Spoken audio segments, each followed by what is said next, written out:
नमस्कार, मैं हूं दीपाली राणा। आप देख रहे हैं योर मनी और आपका पर्सनल फाइनेंस से जुड़ा बेहद ही खास शो जो हर रोज हम लेकर आते हैं ताकि आपको सिखा सके कि कैसे आप बेहतर फाइनेंशियल प्लानिंग कर सकते हैं, अपने फ्यूचर को सिक्योर कर सकते हैं। छोटी छोटी सेविंग्स के साथ आज से अभी से अपने निवेश का पहला कदम रखिए, क्योंकि योर मनी मौजूद है आपकी मदद करने के लिए। अगर ऑलरेडी ये पहला कदम आप उठा चुके हैं तो इसको बेहतर कैसे बना सकते हैं, ये बातें भी योर मनी आपको सिखाता है। तो अगर आप भी आना चाहते हैं योर मनी में तो फटाफट से फोन उठाइए, हमें व्हाट्सएप के थ्रू कनेक्ट कीजिए, ईमेल के थ्रू कनेक्ट कीजिए, सोशल मीडिया प्लेटफॉर्म्स के थ्रू आप हमसे जुड़ सकते हैं।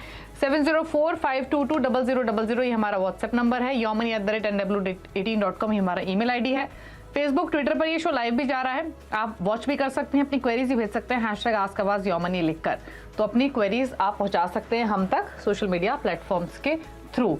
हमारे साथ फिनफिक्स रिसर्च एनालिटिक्स के फाउंडर प्रबलीन वाजपेयी मौजूद हैं। प्रबलीन जी नमस्कार, स्वागत है आपका। और आज प्रबलीन से हम समझेंगे ELSS फंड्स के बारे में, क्योंकि अभी भी बहुत सारे इन्वेस्टर्स व्यूअर्स हैं जिनको थोड़ा सा कंफ्यूजन होता है कि क्या ये फंड पोर्टफोलियो में होना चाहिए, इसके बेनिफिट्स क्या हैं, क्या ये बाकी कैटेगरी के जो म्यूचुअल फंड्स होते हैं उनकी तरह ही रिटर्न देता है, या फिर जो ट्रेडिशनल इन्वेस्टमेंट्स होती हैं NPS या फिर PPF उनके मुकाबले ये कहाँ प्लेस्ड है। तो ये सब कंफ्यूजन आज प्रबलीन दूर करेंगी। प्रबलीन, पहले तो बताइए ELSS फंड का फंडा है क्या आखिर? नमस्कार दीपाली। ELSS फंड्स एक तरीके के इक्विटी म्यूचुअल फंड्स होते हैं जो हमें इक्विटी यानी कि ग्रोथ एसेट के एक्सपोजर के साथ साथ जो हमारी बेसिक ATC की हम सब डिडक्शन क्लेम करते हैं अपने टैक्स फाइलिंग के टाइम पे, उसका बेनिफिट भी देते हैं। इसके जो कॉम्पिटिटर्स हैं ELSS के वो हो गए जैसे कि EPF हो गया, PPF हो गया, NPS हो गया, बिकॉज ये सारे ऑप्शंस भी हमें ATC में डिडक्शन प्रोवाइड करते हैं। सो ELSS का मेरे ख्याल से जो सबसे बड़ा बेनिफिट है वो कि आपकी टैक्स सेविंग के साथ साथ जो एक तरीके की रकम है जो हर जो वर्किंग बंदा है, चाहे पुरुष हो चाहे स्त्री हो, वो कर ही रहा होता है, तो उसके साथ साथ उनका एक पोर्टफोलियो क्रिएट हो सकता है जो लॉन्ग टर्म के लिए है, और लॉन्ग टर्म कंपाउंडिंग का फायदा उठाते हुए वो मार्केट रिटर्न्स का भी यहाँ पे अपने पोर्टफोलियो में बेनिफिट जोड़ सकते हैं। यहाँ पे 2-3 एस्पेक्ट्स हैं दीपाली जिसको मैं मेंशन करूंगी। नंबर 1 कि एक नॉर्मल इक्विटी फंड के कंपैरिजन में जो ELSS होते हैं वो अपना 80% पैसा हमेशा इक्विटी में लगाते हैं, यानी कि इसका लॉक इन चाहे 3 साल का हो, जब आप पैसा डालते हैं तो आप 3 साल बाद निकाल सकते हैं, पर एक जो होराइजन है वो लंबे समय का ही लेके चलना चाहिए। दूसरा कि यहाँ पे जब भी हम लोग इस एसेट क्लास को ऐड करते हैं तो उसका जो एक ओवरलैप है, अगर किसी का ऑलरेडी कोई म्यूचुअल फंड पोर्टफोलियो है उसके साथ जरूर देखें। और जो ELSS है इसको करने का बेस्ट समय है कि आप अप्रैल में शुरुआत करें और SIP रूट के थ्रू एक लॉन्ग टर्म पोर्टफोलियो के बनाएं, और हर साल बेस्ट ELSS फंड का चुनाव करने की कोशिश ना करें। एक बार आपने 1 या 2 फंड्स अपने पोर्टफोलियो में जो रखे हैं उन्हीं में आप कंटिन्यू रखें। एंड जो इक्विटी का यहाँ बेनिफिट है दीपाली, PPF अगर हम एक करीबन 35 साल का समय लें जो एक वर्किंग व्यक्ति के जीवन का हिस्सा होता है, PPF की 1.5 लाख की जो सेविंग है वो करीबन हमें 2 करोड़ 20 लाख रुपए का एक कॉर्पस क्रिएट करके दे सकती है उन सालों में।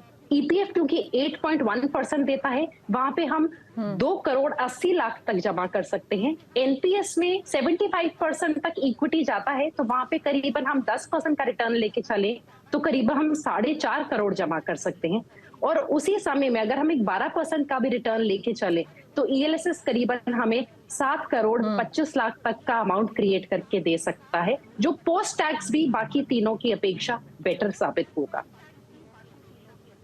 ये इनफैक्ट कंपैरिजन जो आप अपनी स्क्रीन पर भी देख रहे हैं और जो प्रबलीन ने अभी समझाया भी बहुत ही सरल भाषा में, वो सबसे ज्यादा इंपॉर्टेंट है और आई एम श्योर ये आपका कंफ्यूजन दूर करने में आपकी मदद करेगा।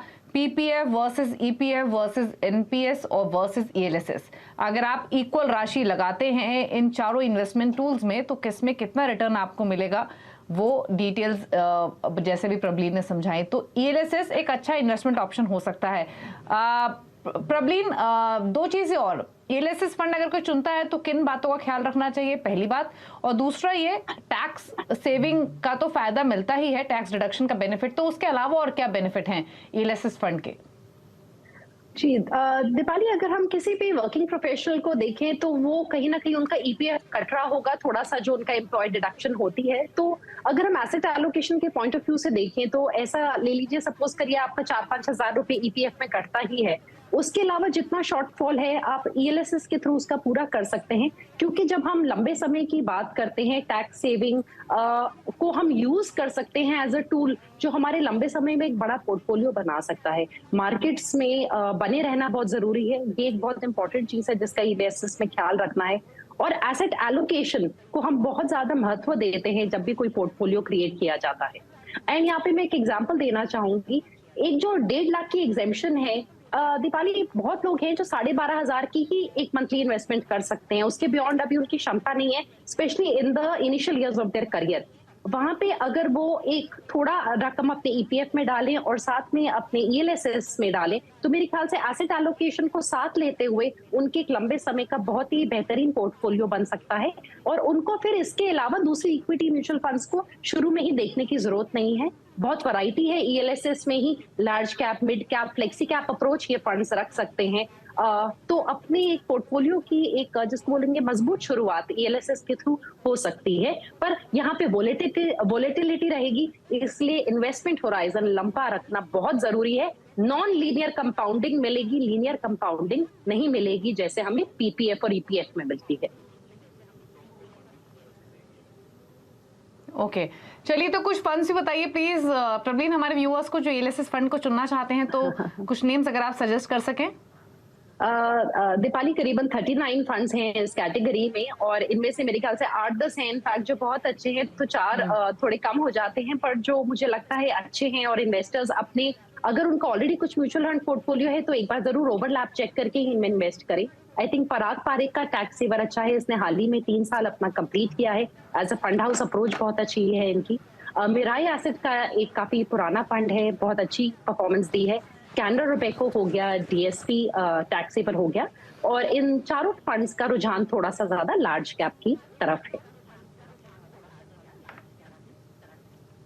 ओके, चलिए तो ये फंड्स के नेम है। अगर आप ईएलएसएस फंड कोई चुनना चाहते हैं तो आप इनमें से किसी भी फंड को चुन सकते हैं। Parag Parikh tax saver, Mirae asset tax saver, Canara Robeco equity tax saver और डीएसपी टैक्स सेवर है। लेकिन चलिए बिना देरी के व्यूअर्स भी हमारे वेट कर रहे हैं अपनी क्वेरीज के साथ। धर्मेंद्र शुक्ला चित्रकूट से हमारे साथ हैं। धर्मेंद्र जी नमस्कार, बताइए सवाल अपना। नमस्कार मैम। मैडम, जैसे मैंने आपको मैसेज किया था कि मुझे 10 साल में 1 करोड़ रुपए का कॉर्पस चाहिए और नेक्स्ट 10 ईयर फिर मुझे 1 करोड़ का चाहिए। तो मैं मतलब जो भी इन्वेस्ट करना चाहता हूँ लॉन्ग टर्म के लिए करना चाहता हूँ। मुझे फिलहाल अभी कोई ऐसा नहीं मेरे पास खर्चा, तो मैं ये चाहता हूँ कि असल में मैं बिगिनर हूँ, मुझे कुछ ज़्यादा जानकारी तो है नहीं, तो मैं चाहता हूँ कि कुछ 2-3 म्यूचुअल फंड्स अच्छे मिल जाएं जिसमें मैं इन्वेस्ट कर सकूँ लॉन्ग टर्म के लिए 10-20 साल के लिए, और कुछ स्टॉक्स अच्छे पता चल जाए तो बढ़िया पोर्टफोलियो मिल जाए। मतलब मुझे ज़्यादा रिस्क नहीं चाहिए क्योंकि मेरी एज जो है 42 ईयर है और मेरे पास मैं एक गवर्नमेंट टीचर हूँ और मेरा जो एनपीएस भी मेरा कटता है और मेरे मतलब जो है 10,000 की आरडी भी चल रही है और 10 लाख का मेरे पास एफडी भी है इस समय। अच्छा, ठीक है, ठीक है। तो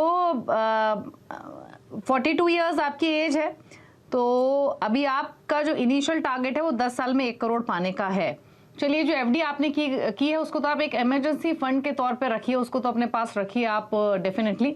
लेकिन प्रबलीन से पूछते हैं, क्योंकि 10 साल में 1 करोड़ के लिए शायद आपको बड़ी एसआईपी करनी पड़े, तो कितनी एसआईपी करनी पड़ेगी, किन फंड्स के साथ करनी पड़ेगी, वो प्रबलीन बताएंगे। लेकिन प्रबलीन उन्होंने कहा रिस्क नहीं चाहिए और स्टॉक्स, तो स्टॉक्स के बारे में तो माफी चाहेंगे धर्मेंद्र जी। प्रबलीन आपको म्यूचुअल फंड पोर्टफोलियो सजेस्ट कर सकती हैं, तो वो उनसे पूछ लेंगे हम। लेकिन बिना रिस्क के तो पैसा भी नहीं बनता प्रबलीन, थोड़ा रिस्क तो लेना पड़ता है। अगर बिल्कुल कंजर्वेटिव होकर इन्वेस्ट करेंगे तो फिर रिटर्न्स भी वैसे मिलेंगे, बट जो रिस्क एवर्स इन्वेस्टर्स हैं उनके लिए म्यूचुअल फंड पोर्टफोलियो एक बेटर ऑप्शन होता है। तो प्रबलीन कीजिए इनकी मदद, क्या सजेशंस होंगे इनके लिए? जी जी, धर्मेंद्र जी को सबसे पहली बात तो मैं ये बोलूंगी कि रिस्क हमेशा जरूरी नहीं है कि दिखे ही। हमारे एफडीआर आरडी में भी हमें रिस्क है, बिकॉज जितनी इन्फ्लेशन है अगर उतने हम वहां से रिटर्न नहीं पा रहे हैं तो हमारी परचेजिंग पावर कम हो रही है, हमारे पैसे की क्षमता जितना सामान खरीद सकता है वो कमी होगी सालों में। तो एक तरीके का hidden risk even fixed income portfolios में होता है। तो मैं ये बोलूंगी आप छोटे अमाउंट से शुरुआत करिए। 1 करोड़ 10 साल में बनाने के लिए आपको बहुत ज्यादा इन्वेस्टमेंट पर मंथ करनी पड़ेगी, करीबन 45,000। और मैं बोलूंगी आप बिगिनर हैं तो इतनी बड़ी रकम अगर आप कर भी सकते हैं तो भी आप चाहे एकदम मत करिए। एक 15 साल तक का होराइजन रखिए। और मैं ये बोलूंगी आप स्टेप अप एसआईपी का यहाँ पे चुनाव कीजिए। 11-12 हजार से इस टाइम पे आप शुरू करिए अपनी इन्वेस्टमेंट, और उसको हर साल आप 1,000 से बढ़ा लीजिए। जैसे पहले साल अगर आपने 11,000 से शुरुआत की तो अगले साल आप अपनी मंथली एसआईपी 12,000 कर लीजिएगा, उसके अगले साल 13,000 कर लेना। तो उस एक जो स्टेप अप प्रोसेस के माध्यम से मेरे ख्याल से जो आपका पोर्टफोलियो है वो धीरे धीरे एक अच्छा जो अमाउंट है आप टारगेट कर रहे हैं वो बन सकता है 15 साल में। अगर आप एक ही साथ एक एसआईपी करना चाहेंगे तो करीबन 22,000 आपको डालने पड़ेंगे 15 साल में 1 करोड़ जमा करने के लिए। एंड जहां तक पोर्टफोलियो आपका क्रिएट करने की बात है, लंबे समय के लिए आप करना चाहते हैं तो मैं बोलूंगी इसको आप 2 हिस्सों में डिवाइड कीजिए। एक आपका होना चाहिए जो आपका कोर बनाएंगे, वो जो हम आप जैसे न्यूज देखते हैं वहां पे हम निफ्टी 50 हर रोज ट्रैक करते हैं। निफ्टी 50 का एक इंडेक्स फंड ले लीजिए और साथ में एक मिड कैप फंड का इंडेक्स ले लीजिए, और उससे आपका कोर बन गया। और उसके साथ एक मल्टी कैप फंड या फिर एक फोकस्ड फंड का चुनाव करिए और अपने एसआईपी की निवेश यात्रा की शुरुआत करिए। ओके, चलिए, तो धीरे धीरे इन्वेस्टमेंट्स आप बढ़ाइए और शुरुआत में हालांकि लक्ष्य हासिल करने के लिए तो 45,000 आपको इन्वेस्ट करने पड़ेंगे, और टाइम बढ़ाएंगे तो एसआईपी अमाउंट कम कर सकते हैं 22,000 के आसपास का। फंड्स भी आपको आइडिया आपको दिया कि आप मल्टी कैप, फोकस फंड, एक इंडेक्स फंड रख के पोर्टफोलियो की शुरुआत कर सकते हैं। संदीप कुमार हरियाणा से हमारे साथ मौजूद है। संदीप जी नमस्कार, बताइए क्या सवाल है आपका? नमस्कार मैडम, मेरा नाम संदीप कुमार है। नमस्ते मैडम, मेरी उम्र 33 साल है मैडम, और अभी मेरी एसआईपी है 24,000 पर मंथ की कट रही है, और मेरा 4 लाख का डायरेक्ट इक्विटी में भी इन्वेस्टमेंट है, और मेरे पास पीपीएफ भी में इन्वेस्टमेंट है 3.5 लाख का जो फिलहाल। तो मैडम मेरा गोल है 15 साल में 1 करोड़ का, जिसमें बच्चों की पढ़ाई और बच्चों की एजुकेशन है। तो मैडम मैं ये पूछना चाह रहा था कि मैं अपनी एसआईपी लगभग बढ़ाना चाह रहा हूँ इसी पोर्टफोलियो में, तो मैं ये पूछना चाह रहा था कि कौन से फंड में मैं और एसआईपी बढ़ाऊं, और क्या मेरा पोर्टफोलियो सही है या इसमें कुछ बदलाव करने की जरूरत है? ठीक है, तो पराग पारिक फ्लेक्सी कैप है आपके पास 7,000, axis small cap 7,000, SBI blue chip 2,000, UTI Nifty 50 index fund में 3,000 और एक्सिस ब्लू चिप में 5,000 है। इसके अलावा पीपीएफ एलआईसी टर्म प्लान आपका चल ही रहा है। 15 साल में 1 करोड़ का टारगेट है। तो बताइए, 3 साल से एसआईपी कर रहे हैं, म्यूचुअल फंड पोर्टफोलियो की वैल्यू फिलहाल 9 लाख के आसपास है। तो इस पोर्टफोलियो के साथ 24,000 के एसआईपी के साथ क्या अपने गोल हासिल कर सकते हैं और एग्जिस्टिंग फंड्स के साथ ही कंटिन्यू करें, क्या प्रॉब्लम? जी दीपाली, पहले तो मैं कांग्रेचुलेट करना चाहूंगी, जितनी इनने अपनी मंथली सैलरी बताई है उस हिसाब से बहुत अच्छी एलोकेशन की है फंड का। जो एक पोर्टफोलियो है वो भी अच्छा क्रिएट किया है, बहुत डिसिप्लिन तरीके से 24,000 रुपए महीने का डाल रहे हैं। तो ये अपना जो टारगेट है 1 करोड़ का 15 साल में, उसको अचीव कर पाएंगे अपने म्यूचुअल फंड पोर्टफोलियो के थ्रू। हम एक 11% के रिटर्न एक्सपेक्टेशंस के साथ यहाँ चल रहे हैं। पोर्टफोलियो में थोड़े से बदलाव के मैं सुझाव दूंगी। थोड़ा सा एलोकेशन, एक तो इनका जो लार्ज कैप में है 2 लार्ज कैप जा रहे हैं, शायद एक इनकी पत्नी का है और एक पैसिव लार्ज कैप है। तो लार्ज कैप एक ही लेके चले, बिकॉज जो बाकी फंड्स हैं जैसे पराग पारिक फ्लेक्सी कैप हो गया, उनमें भी लार्ज कैप का टिल्ट रहता है। तो लार्ज कैप में एक फंड इनमें से कोई रख लें, प्रॉब्ली आप इंडेक्स फंड को कंटिन्यू करें, बाकी दोनों को आप स्टॉप कर सकते हैं। उसके अलावा एक क्लीन प्योर मिड कैप इनके पास नहीं है, एक मिड कैप फंड को ऐड करने का मैं डेफिनेटली यहाँ सजेशन दूंगी। उसको आपकी जो स्मॉल कैप की एसआईपी है उसको चाहे थोड़ा सा रिड्यूस कर सकते हैं, 7,000 जा रही है, आप उसको 5 भी कर सकते हैं। 5 + 2 जा रही है, उसका 5 ही रखिए और वहां थोड़ा रिडक्शन करके और थोड़ा और न्यू इंक्रीमेंट के साथ एक मिड कैप फंड आप ऐड करिए। चाहे पैसिव फंड ले लीजिए, चाहे एक एक्टिव फंड ले लीजिए, कोटक का देख लीजिए, एडेलवाइज का देख लीजिए, वरना एक पैसिव स्ट्रैटेजी के साथ आप वहां पे एक एडिशन कर सकते हैं। और उसके अलावा एक छोटा एलोकेशन 2-2.5 हजार रुपए का आप एक इंटरनेशनल फंड में भी कर सकते हैं, और 15 साल में आप अपना डेफिनेटली जो गोल है उसको अचीव कर लें। ओके, चलिए, तो थोड़े बदलाव आपको आपके पोर्टफोलियो में सजेस्ट किए गए हैं और आप जो एग्जिस्टिंग एसआईपी कर रहे हैं यानी एसआईपी अमाउंट जो आप इन्वेस्ट कर रहे हैं उससे अपने गोल को आसानी से हासिल कर सकेंगे। रुक रहे हैं इसी के साथ एक ब्रेक के लिए। ब्रेक के उस पर कुछ और कॉलर्स हमारे साथ मौजूद रहेंगे। राजकुमार हमारे साथ होंगे कोलकाता से, करेंगे उनसे चर्चा एक ब्रेक के बाद।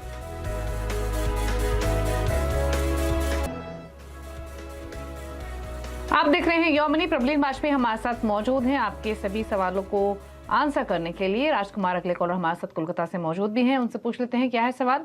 नमस्कार राजकुमार जी, बताइए क्या सवाल है आपका। हाँ, मेरा सवाल है मैम कि मेरा ऑलरेडी फोकस इक्विटी में 5% है, एसबीआई फोकस इक्विटी में, एसबीआई स्मॉल कैप में 3000 पर मंथ है और एसबीआई मिड कैप में 4000 पर मंथ है। मैं और मोतीलाल ओसवाल नेस्डेक 100 ETF में 1500 पर मंथ है। मैं 5000 जो है ना पर मंथ इंक्रीज करना चाहता हूँ अपना इन्वेस्टमेंट को, तो मेरे लिए कोई फंड ऐसा हो सजेस्ट कीजिए जो मेरे लिए अच्छा हो, लाइक फ्लेक्सी कैप या इंडेक्स फंड। आपका कोई टारगेट भी है? टारगेट 2 करोड़ है 20 ईयर्स में। तो 20 इयर्स में 2 करोड़ का टारगेट है। 13,500 की एसआईपी है, 5000 एसआईपी इंक्रीज करना चाहते हैं। 4 फंड्स है पोर्टफोलियो में। तो बताइए इनके पोर्टफोलियो पर राय प्रबलीन, और जो 5000 एक्स्ट्रा करने हैं इनको एसआईपी में वो किस फंड में डालें? जी दीपाली, अभी 13,500 है। अगर 18,500 करेंगे तो बेसिकली जो इनको 2 करोड़ का अपना लक्ष्य है 20 साल में, उसके लिए 22,000 रुपए की एसआईपी की जरूरत है। तो लगभग पहुंच ही जाएंगे इवन 18,500 से, क्योंकि हम लोग 11% के रिटर्न्स पे कैलकुलेशन कर रहे हैं। पर अगर आगे चल के बढ़ा सकेंगे तो थोड़ा बढ़ा लें अपनी एसआईपी को। अब बहुत अच्छा पोर्टफोलियो है। एक थोड़ी मुझे दिक्कत लग रही है कि एक ही फंड हाउस की तरफ थोड़ा ज्यादा इनने लगाव दिखाया है। 3 फंड्स इनके एसबीआई से ही हैं और अक्सर क्या होता है जो फंड मैनेजर हैं वो भी सेम है, जैसे फोकस्ड इक्विटी फंड और स्मॉल कैप के सेम फंड मैनेजर हैं, तो एक अप्रोच जो होती है एक फंड को रन करने की वो सिमिलर हो जाती है। पर इन तीनों फंड्स को कंटिन्यू करें। एसबीआई फोकस्ड के थ्रू इनको ऑलरेडी लार्ज कैप का अच्छा एलोकेशन मिल रहा है और इनके पास इंटरनेशनल फंड भी है। तो ओवरऑल पोर्टफोलियो अच्छा है। दीपाली, मेरी एक सलाह होगी कि एक पैसिव स्ट्रैटेजी ऐड करें और उसके लिए मैं इनको एक लार्ज मिड कैप 250 इंडेक्स की सलाह दूंगी, जो इनको लार्ज कैप और मिड कैप का एक कंबाइंड जो है एक्सपोजर देगा एक पैसिव स्ट्रैटेजी के थ्रू। तो उससे इनके पोर्टफोलियो का एक जो कोर है वो क्रिएट होने लगेगा और ये जो इंडेक्स है करीबन 87% कवर कर लेता है पूरे मार्केट कैप को जो इंडियन स्टॉक मार्केट्स में है। तो मेरे ख्याल से एक इस एडिशन से ये एडलवाइस म्यूचुअल फंड का फंड है जो अवेलेबल कराता है इस इंडेक्स की तरफ एक्सपोजर। तो उसमें मेरे ख्याल से ये एक अपनी जो एडिशनल एसआईपी है वो शुरू कर सकते हैं एंड उसके अलावा मेरे ख्याल से कोई दूसरे बदलाव की जरूरत नहीं है। ठीक है, तो आपके फंड्स जो हैं वो आपके अच्छे फंड्स हैं। एसबीआई फोकस इक्विटी एक फंड है जिसमें आप निवेश कर सकते हैं और इसके अलावा अगर आप जोड़ना चाहें तो large mid cap 250 index fund भी आप ऐड कर सकते हैं। इन्वेस्टमेंट्स कंटिन्यू कीजिए, अपना गोल भी आप हासिल कर सकेंगे। 22,000 तक की एसआईपी आपको करनी पड़ेगी अपने गोल को हासिल करने के लिए। चलिए प्रबलीन, क्विकली कुछ फंड्स आपने निकाले होंगे हमारे उन व्यूअर्स के लिए जो बिगनर्स हैं, जो पोर्टफोलियो क्रिएट करना चाहते हैं, तो प्लीज उनको कुछ फंड सजेस्ट कीजिए। किन फंड्स के साथ पोर्टफोलियो की शुरुआत करें? जी, 3 फंड्स पहले मैं इक्विटी के बताती हूँ दीपाली। फर्स्ट इज एक equal Nifty 50 index fund basically ले सकते हैं। ये 2-3 डिफरेंट फंड हाउसेस हैं जो अवेलेबल कराते हैं। डीएसपी का है, एचडीएफसी का है, आदित्य बिरला का है और ये निफ्टी 50 स्टॉक्स को एक्सपोजर देता है। पर हर स्टॉक का जो एक्सपोजर है वो 2% पे सीमित रहता है, यानी कि ऐसा नहीं है कि रिलायंस इंडस्ट्रीज को 12% जाएगा और नेस्ले को 2% या 1%। 50 के जो स्टॉक्स है पूरा 50 का पोर्टफोलियो, इनको दोनों सारे स्टॉक्स को 2% का एलोकेशन रहता है। ये एक अच्छा फंड है उन लोगों के लिए भी जिनके पास ऑलरेडी कोई फ्लेक्सी कैप फंड या कोई और फंड्स हैं, तो एक एडिशन हो सकती है and even for a beginner. इसके अलावा कोटक का इक्विटी जो इमर्जिंग इक्विटी फंड है, एक मिड कैप फंड है, बेहतरीन परफॉर्मेंस रही है और ये उन 6 मिड कैप फंड्स में से है जिसने बेंचमार्क को बीट किया है over a period of time. इसके अलावा एसबीआई का फोकस्ड इक्विटी लार्ज, मिड और स्मॉल तीनों मार्केट कैप्स को ये एक्सपोजर देता है। एंड थोड़े कंजर्वेटिव इन्वेस्टर्स के लिए मेरा चुनाव है पराग पारेख कंजर्वेटिव हाइब्रिड, जहां पे इन्वेस्टर्स का टेन्योर 3 इयर्स से लेके 4 to 5 इयर्स का हो, वहां पे इस फंड में पैसा डाला जा सकता है। ये 10 से 25% तक इक्विटीज में पैसा रखते हैं और बाकी डेट में। तो थोड़ा कंजर्वेटिव इन्वेस्टर्स के लिए for a shorter time horizon ये अच्छा फंड रह सकता है। ठीक है, चलिए तो ये 4 फंड्स हैं, इनको कर लीजिए नोट और कीजिए निवेश की शुरुआत। शुक्रिया प्रबलीन, आप शो में आई और सभी व्यूअर्स की हेल्प की उनके पोर्टफोलियो को बेहतर बनाने में। इसी के साथ योर मनी में तो इतना है, लेकिन खबरें लगातार जारी है CNBC आवाज पर। नमस्कार।